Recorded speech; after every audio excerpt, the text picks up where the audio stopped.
Hey guys, it's Michael from the Pokemon Connection, and welcome to my Pokemon review walkthrough part 10.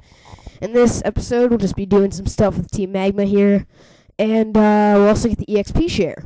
Now, sorry, I haven't uploaded in a while. Sorry, first of all, just if you go here, you'll notice it's blocked. I'll show you how to fix that in a sec. You're going to want to go to the shipyard. Anyway, so sorry I haven't uploaded in a while because my internet was down. I just got it back like 2 days ago, so I'm just putting this up now. Parts of this might be a bit laggy, so I might have to cut out audio. I'll put a little annotation in to let you guys know if I'm doing that. Sorry, it's just my VBA. I don't know. Whatever. If any of you know how to fix that problem, you can tell me. It's laggy, so I have to cut the audio out, because if I don't, everything's kind of like behind. Like the words are behind the thing. Anyway, so I just talked to that guy there in the shipyard. He said Captain Stern is at the museum, I think? No, maybe he said he doesn't know where he is. Sorry, I wasn't paying attention. I was giving you guys that explanation. So anyway, the museum, after you talk to that guy, should be unblocked now. And you have to pay $50 to get in, which is really not much in Pokemon. And so here's some guys here, Team Magma. They're just like chilling, looking at the exhibits.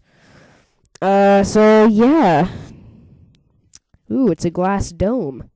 I don't know, like what kind of exhibit is that? It's like a circle on the wall. Anyway, so we go upstairs here, because this is where Captain Stern happens to be. First, I'm just curious as to what these are. Sorry, I'm enjoying the museum. A Fairy SS title. Okay, and then this is the Submersible 10. Okay, anyway, so here's Captain Stern looking at the ship. And he's like, yes, if you're looking for Stern, that's me.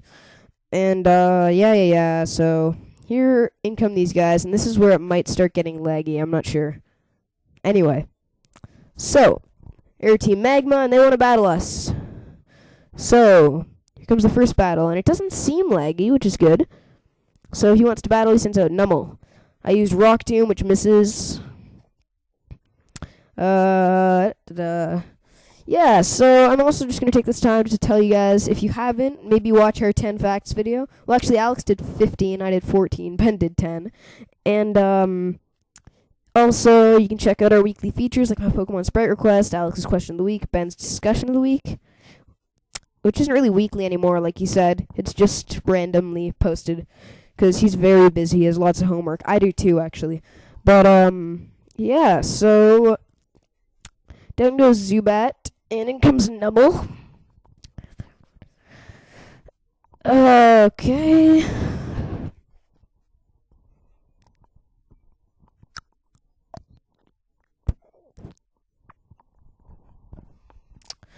So, Alex grew to level 15. Team Magma Grunt is down. These guys are just like arguing amongst themselves. And in comes Maxie. Dun dun dun. See, we don't really know who Maxie is right now, but we will later. And I'm not going to spoil it for you guys, even though you probably know or you've probably guessed it. So, yeah, this doesn't make sense to me. I was reading something on the internet about this, actually. It was just about, like, Pokemon teams. The new team in Black and White, by the way, is Team Plasma, and they look really stupid. But anyway, so, like, Team Rocket's goal at least made some sense, right? Like, they wanted to capture all the Pokemon and use them to take over the world. Oh, wait, sorry, one sec. I just handed over him the Devon goods. So now that I've done that, I can go back to Rustboro City, which I'm about to do. And in Rustboro, I can get the EXP share from the head of the Devon Corporation once you've delivered the goods. So anyway, so, like, at least Team Rocket's goal made some sense. Team Magma's goal is to basically eliminate all water from the Earth. Like, how the hell does that help anyone? Honestly. It's like, yeah, you know what, this is, and they say it's gonna, like, benefit society. Like, yeah, we're eradicating the world of water, and you know what, everyone's gonna be really pleased with us, because it just, it is. And, like, honestly, okay, we'd have more space, but you don't have water. Water is, like, the essential, like, it's one of the 3 things that every person needs to live. Water, shelter, food. It doesn't really make sense. And then Team Aqua's goal is to flood the Earth. And once again, how does that help anyone? Honestly, humans can't breathe underwater. What's the point? Just explain that to me. I'm sorry. It doesn't make sense. Anyway, so, we are going to head to Rustboro now. Now, I did show me going to Rustboro, just in case you guys were confused about how to get back there, but I did cut out me, like, actually coming back from Rustboro, because I'm going to come back to Slateport later in this part of the walkthrough. So, yeah, so you take the boat, and I'm trying to think of something to talk about while I go to Rustboro here. You know, I'm going to talk about, like, good, just tips for this game in terms of Pokemon that you should catch. Like, I'm going to go through some Pokemon that are worth catching, some that aren't. In my opinion, one of the most useful Pokemon that you can catch in this game is Shroomish. I mean, not when it's Shroomish, but once it evolves into Breloom, it's really good. It's a great Pokemon. I definitely recommend it. The only reason I'm not using one is because I started with Trico, who's also Grass-type. So we're just taking the boat over here now. But another one is, Wingull actually isn't that bad. The Pelipper's are pretty good. Ralts is good. It's hard at first just because it only knows Growl. It's not that good. But once you get it to a Corellia Gardevoir, it's very, very good. Aaron is another good one. Once again, hard to train at first, but once you get it to Lairon, Aggron, it is really good. It just evolves late. Yeah, and in terms of starters, they're all pretty good. I actually think the easiest one to use is probably Swampert. Blaziken being second, I don't know. Trico, just against, like, the Elite Four, is not as good just because Ghost-type does nothing to. Ice-type is the other Elite Four. It does nothing to that. Dark-type, it's not super effective or anything against. And then the last Elite Four is Dragon-type and Grass. Well, Grass, Water, and Fire all suck against that, but at least if you chose Swampert, you can have, like, Ice Beam. And then the champion is Steel-type, which, once again, Grass does nothing. So, yeah. It's hard, but that's why I'm choosing it. It's still a good Pokemon, Sceptile. It's just it's hard in terms of what happens in this game. So anyway, here we are in Rustboro. Yep. Also, I don't know if Alex mentioned this in his Crystal walkthrough. I know he was going to. I think he might have forgotten, though. I'll just add it in. When you choose Chikorita, Cyndaquil, or Totodile, it's almost like choosing an easy, medium, or hard setting. Chikorita is most definitely the hard setting, just because, like, 4 of the gym leaders and, like, some of the Elite Fours are all super effective against it. Like, there's an ice... Here, one sec, so... Sorry, I'll get back to this. I'm just talking to the guy here who is standing on his couch, which is kind of weird. He's, like, literally... He's an old guy, and he's just standing on that couch. Anyway, so he gives me the EXP share, which transfers EXP points. So, like, if I have the EXP share on my Aaron, and I'm battling with my Trico, both Trico and Aaron will get EXP. So anyway, like, Chikorita, it's like, first gym, super effective against it. Second gym, super effective against it. And those 2 gyms are when you really don't have a lot of Pokemon. Also, the 4th gym, Ghost-type, it's not very effective against. The 7th gym, which is Ice, it's not very effective, Ice is super effective. Dragon is, like, it's still pretty tough. So yeah, it is very tough to start with, Chikorita. Totodile, I'd say would be the easy setting, just because it's like it's at least normally effective on most of the gym leaders, super on a few, I think. Cyndaquil's medium or easy, I don't know. Just Chikorita is extremely hard to start with, but I always start with it just because it was actually I skipped that out there just because I didn't want to bore you guys with the long trip back. But I actually start with Chikorita. It was actually the very first Pokemon I've ever had in my life, because my first Pokemon game was Crystal. It's actually one of my first games, too. My first. I got it at the same time as Mario Kart Super Circuit for Game Boy Advance. But anyway, I started with Chikorita, which makes Chikorita my very first Pokemon, and the Chikorita evolutions are also my favorite evolution line.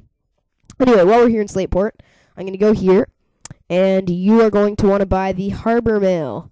We'll see what that does once we get to Mauville City, which is the next city. I'm not going to tell you right now, just to keep the suspense up, even though it's not really suspenseful, but we are going to need it. So, we take the Harbor Mail, which costs $50. I think it was $50. Once again, wasn't really paying attention. But it costs a lot of money for a letter. Like, who's going to pay that much money for a letter? I don't get it. Anyway, here's the contest hall. So, there's a contest going on here. Walking around through it. No one seems to care. They're all just kind of standing still.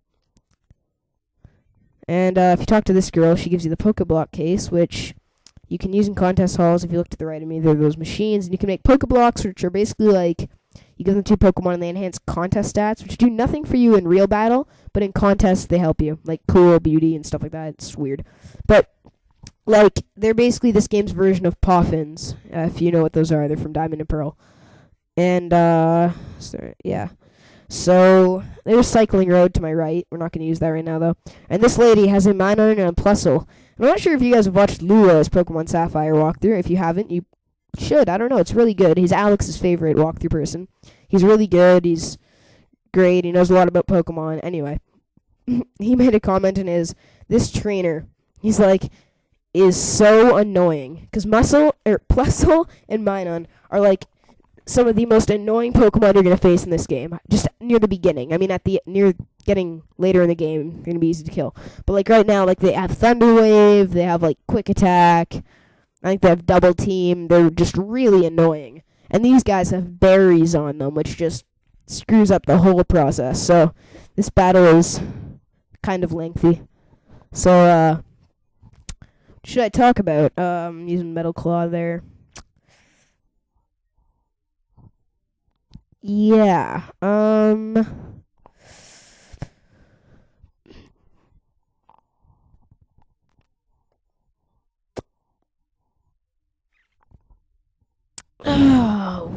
what to talk about? I can't really think of anything. I'm actually currently working, like, not working, but just playing around with, Pokemon hacks, which is basically like on VBA, Visual Boy Advance, just a program on your computer that you can use to play, like, video games on your computer.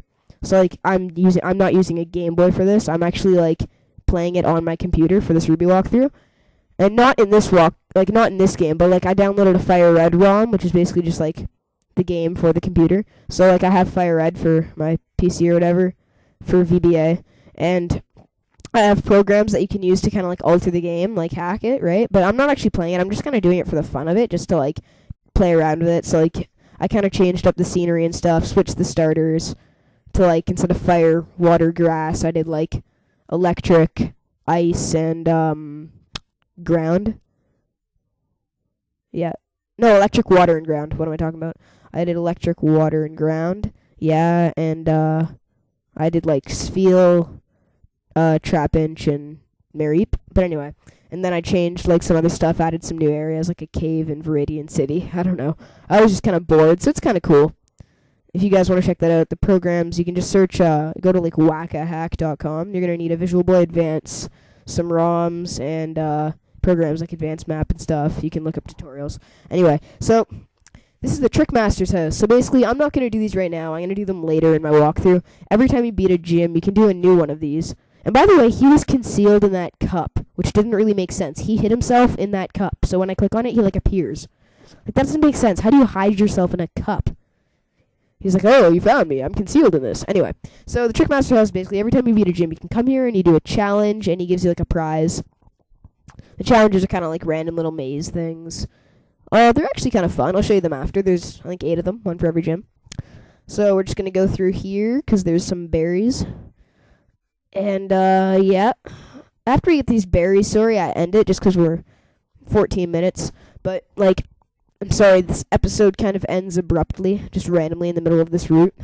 I'd like to end it in a more, like, normal spot, like right at a new route or right at the beginning of a city, but I'm not going to. So, yeah. So I'll return to its loamy state. So there are 4 cherry berries, and this plant in the middle here, I think, has lepa berries.